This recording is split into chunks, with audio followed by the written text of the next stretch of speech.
Pair of linear equation two variable का important question करते हैं। क्वेश्चन में गिवन है a train covered a certain distance at a uniform speed. If the train would have been 6 kilometer per hour faster, it would have taken 4 hours less than the scheduled time. And if the train were slower by 6 kilometer per hour, it would have taken 6 hours more than the scheduled time. Find the length of the journey. हमें पूरी journey का distance निकालना है।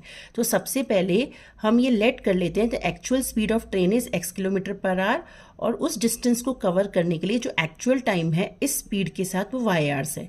तो distance क्या हो जाएगा, speed into time जो होता है x इंटू वाई। अब अगर हमने फर्स्ट केस में वो बोल रहे हैं कि अगर उस ट्रेन की स्पीड को 6 किलोमीटर पर आवर इंक्रीज कर दिया, मतलब अगर हमने जो यूजुअल स्पीड एक्चुअल स्पीड जो हमने x मानी थी उसमें अगर हम 6 को ऐड कर दें तो उस केस में वो जो टाइम है वो 4 आवर्स कम लेगी, तो y माइनस 4 हो जाएगा। बट डिस्टेंस क्या होगा, स्पीड इंटू टाइम, तो डिस्टेंस तो सेम ही होगा। तो क्या हम ये वाला डिस्टेंस और ये वाला डिस्टेंस इक्वेट कर सकते हैं, क्योंकि डिस्टेंस तो दोनों ही केसेस में सेम होगा। तो यहाँ से x y equal to x plus 6 into y minus 4 हो जाएगा। अब यहाँ पर ये दोनों एक्सप्रेशंस को मल्टीप्लाई करेंगे, एक्स वाई से एक्स वाई कैंसिल हो जाएगा, तो हमारे पास ये एक इक्वेशन बन जाएगी। इसमें से 2 को कॉमन निकालेंगे तो फर्स्ट इक्वेशन बन जाएगी 2x minus 3y equal to minus 12। अब सेकेंड केस में वो कह रहे हैं कि अगर ट्रेन की स्पीड को 6 किलोमीटर पर आवर कम कर दिया तो वो 6 घंटे ज़्यादा लेगी पहले से। तो अगर स्पीड को कम कर दिया 6 किलोमीटर पर आवर तो टाइम जो है वो 6 आवर्स इंक्रीज हो जाएगा।